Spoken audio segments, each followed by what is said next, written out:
Sorry for my hair and general appearance. So I am taking a foraging course and it's very interesting. There's a lot of information. You're gonna hear the neighbor's dog barking because he's really annoying. Right now, learning about the key characteristics of select Apiaceae.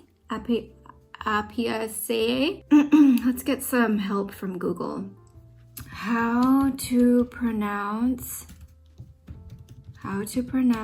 Apiaceae. Oh, there's actually some YouTube videos. Oh, okay, but there's a howtopronounce.com, so let's go to that one. Okay, ready? Are you ready? Apiaceae. Apiaceae. Apiaceae. Apiaceae. So I'm learning about the key characteristics of select Apiaceae family plants, and that's the carrot family, because in the carrot family there are two commonly foraged plants. It's wild carrot and yarrow, and then there are two commonly poisonous, and then there are also two poisonous plants. It's wild it's wild hemlock and water hemlock. Wild hemlock. I can't concentrate because of the dog. You know, usually I try to be very patient and understanding and try to, give leeway and tolerate, but I've been having to listen to this little for so long, so I've crossed my patience threshold. Yeah, the two poisonous ones are wild hemlock, not wild hemlock, I keep saying wild hemlock, poisonous hemlock, poison hemlock, and water hemlock. And they can look very, very similar. So you have to be careful, if you're looking for a carrot, that you don't accidentally then pick a hemlock because you're gonna die. But they also said not to be too afraid because, even potatoes, for example, can be poisonous.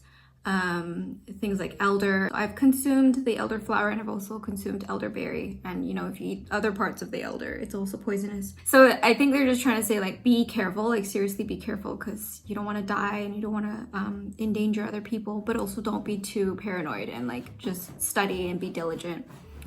So it's really cool. I'm just still on lesson 1.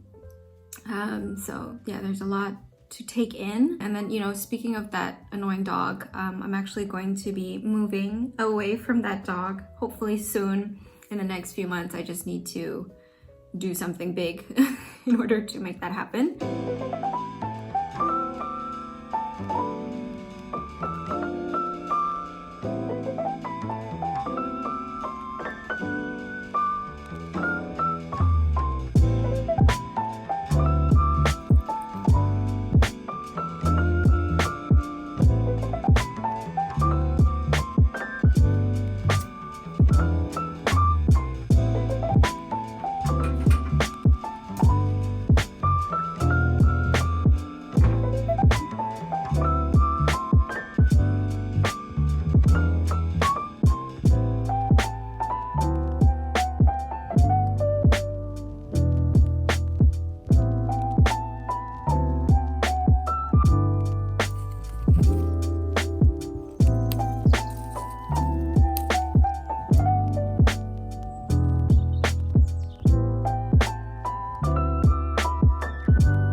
Okay, sorry about that little thing that was stuck on my pencil that was like going up and down with the pencil.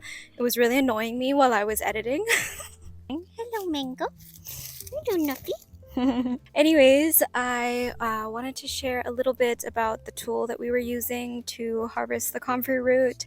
That is called a hori-hori, and it's a Japanese gardening tool, and it's really good for digging and cutting, so it was perfect for harvesting the comfrey root. Yeah, because it's so narrow, it's like really nice to be able to just go into one section and cut off the roots and not have to disrupt the whole root system. And comfrey is actually quite a controversial plant because plant experts are split on whether it's safe to consume internally, because some studies have found pyrrolizidine alkaloids in the plant. Wait. How to pronounce pyrrolizidine alkaloids? Pyrrolizidine alkaloids. Pyrro. That's what I thought too, that it would be pyrro because it has two R's. If it was one R, then it would be more likely to be pyro, right? Like that's, I don't know. Pyrrolizidine alkaloid. Pyrrolizidine alkaloid. Some studies have found Pyrrolizidine alkaloids in the plant, and those are poisonous, and they're going to be more concentrated in the root. So from my limited research and knowledge, it seems like it might be okay to consume the comfrey leaves, but much more risky to consume the comfrey root. Either way, I'm not going to be doing anything with comfrey internally. I'll just be probably using it in a poultice or salve or something like that. Comfrey is really good for pain under the skin, so it's really good for pain in the bones and any bruises that you might have and just any pain in the tissues.